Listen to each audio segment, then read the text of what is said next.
بسم اللہ الرحمن الرحیم۔ السلام علیکم۔ حضرت ابو ہریرہ رضی اللہ تعالیٰ عنہ سے روایت ہے کہ رسول اللہ صلی اللہ علیہ وسلم نے فرمایا، اللہ تعالیٰ فرماتا ہے، میں اپنے بندے کے غمان کے ساتھ ہوں جیسا وہ غمان مجھ سے رکھے، اور میں اس کے ساتھ ہوں جب وہ میرا ذکر کرتا ہے۔ اگر وہ میرا دل میں ذکر کرتا ہے تو میں بھی دل میں اس کا ذکر کرتا ہوں، اور اگر وہ میرا ذکر لوگوں میں کرتا ہے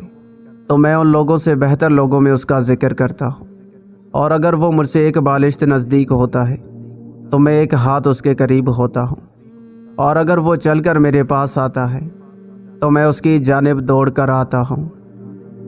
حضرت ابو ذر رضی اللہ تعالیٰ عنہ سے روایت ہے کہ رسول اللہ صلی اللہ علیہ وسلم نے مجھ سے فرمایا، کیا میں تمہیں وہ کلمہ نہ بتاؤں جو جنت کے خزانوں میں سے ایک خزانہ ہے؟ میں نے عرض کیا، کیوں نہیں، ضرور بتائیے اے اللہ کے رسول۔ آپ صلی اللہ علیہ وسلم نے فرمایا، وہ کلمہ لا حول ولا قوت الا باللہ ہے۔ رسول اللہ صلی اللہ علیہ وسلم نے فرمایا، اللہ تعالیٰ فرماتا ہے، جو شخص ایک نیکی کرے گا اس کو اسی طرح 10 نیکیوں کا ثواب ملے گا، اور میں اس پر زیادہ بھی کر سکتا ہوں، اور جو شخص ایک برائی کرے گا اس کو ایک ہی برائی کا بدلہ ملے گا، یا میں بخش دوں گا۔ اور جو شخص مجھ سے عبادت و اطاعت کے ذریعے ایک بالشت قریب ہوگا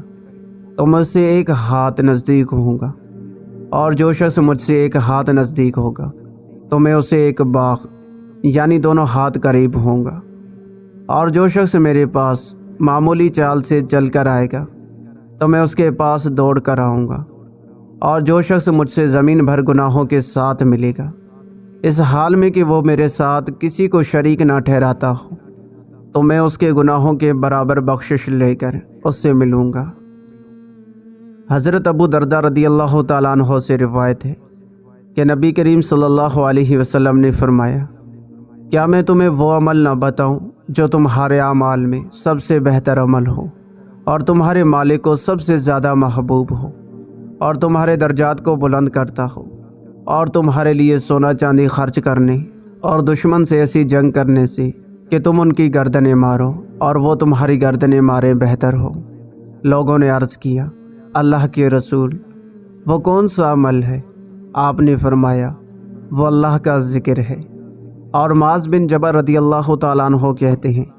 کہ اللہ تعالیٰ کے عذاب سے نجات دلانے والا انسان کا کوئی عمل ذکر الہی سے بڑھ کر نہیں ہے۔